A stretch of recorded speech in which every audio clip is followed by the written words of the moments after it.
If you ever wondered what it was like to have a home studio, or you're thinking about starting a home studio or a studio in your bedroom, today I'm going to tell you everything you need to know, the pros and the cons of having your own personal home music studio.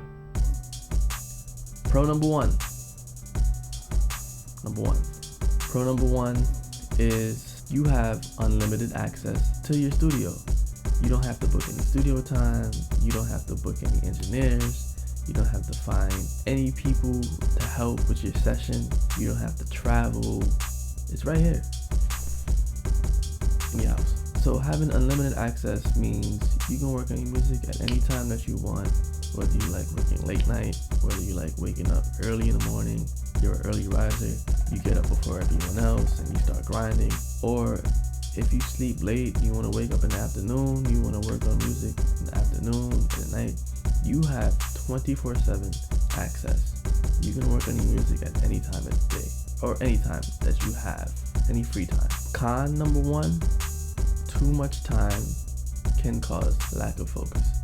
Because you have unlimited access to your studio, it can cause you basically to lose focus. I struggle with this sometimes. For instance, say you're gonna work on this mix.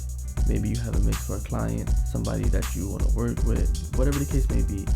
You go in to work on the mix and you don't work on the mix at all. You end up making a beat. You can go in the studio, going to do one thing, and then once you get there, you put it off because it's always there.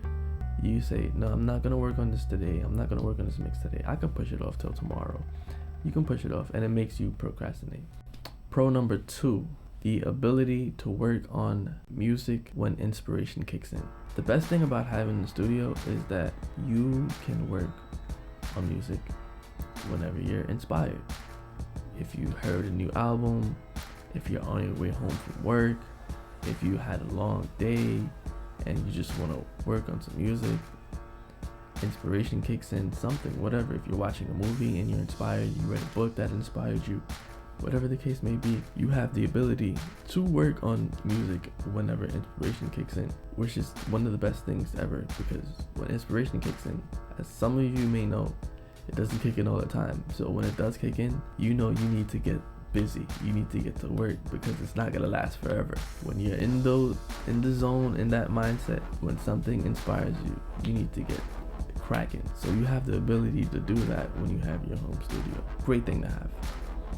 Con number two, inspiration may cause lack of sleep or eating. So let me tell you about this. What I learned is the best thing to do is when inspiration kicks in is to get to work on whatever it is that's inspiring you. Now, one of the problems is I usually get inspired late at night. Sometimes I get inspired while I'm sleeping.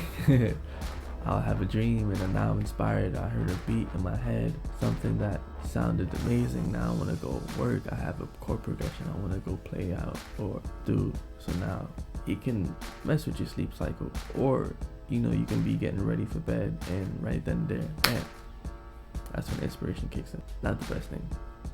Because then now you're working on music for another 5 hours and you're completely forgetting about sleep. Also, it can cause you to have a bad diet. Your eating cycle might get messed up.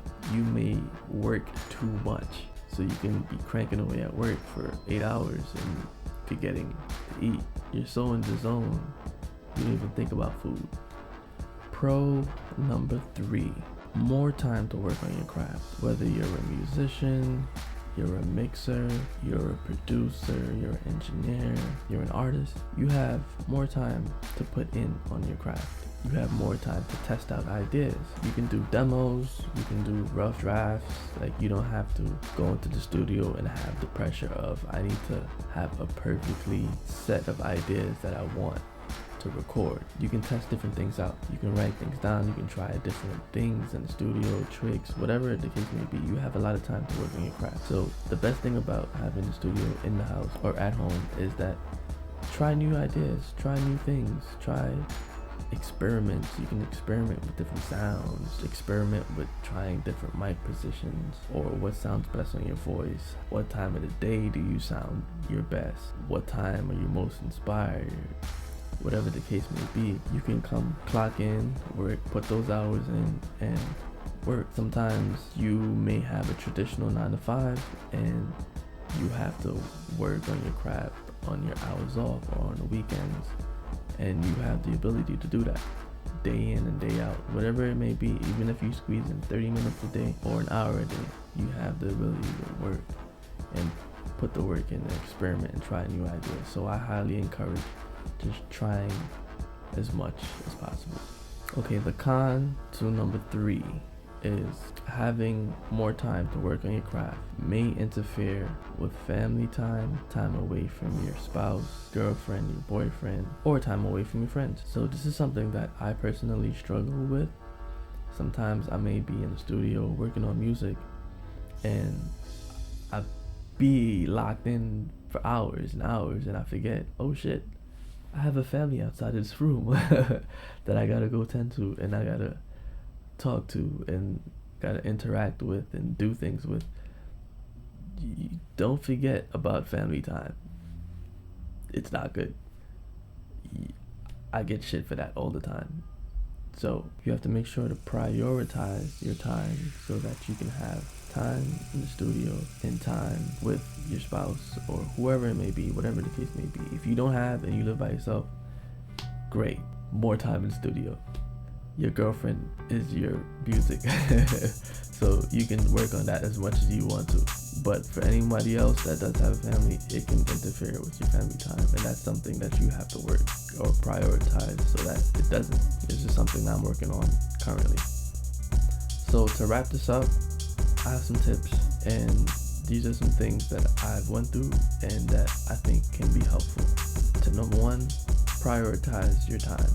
Before you go in the studio, kind of have an idea, sketch things out for what you want to do, and maybe set a timer, maybe set alarms, things that can alert you to know when to stop working on things and think when to start working on things. So write things down, write down a list of tasks that you want to do or accomplish and get them done, because you can't lose focus, and the main thing is working and trying to get things done.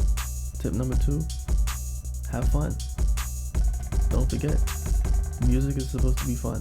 Whether you're mixing, whatever you're doing, it's supposed to be fun. It shouldn't feel like work. And if it does feel like work, try to have as much fun as possible. Make it fun. There's a lot of things you can do now that you're in control of your own studio session. So, tip is to always try to remember to have fun. Tip 3, write down your goals. And when you do accomplish those goals, cross them off. There's nothing better than feeling like you've accomplished what you set out to accomplish. And once you have that written down and you can see, you can essentially know that what you did and the work that you put in paid off. So write down your goals. Thanks for checking out my video. I have a lot more content coming this way, a lot more things that I'm working on, so please like and subscribe and stay tuned. Peace.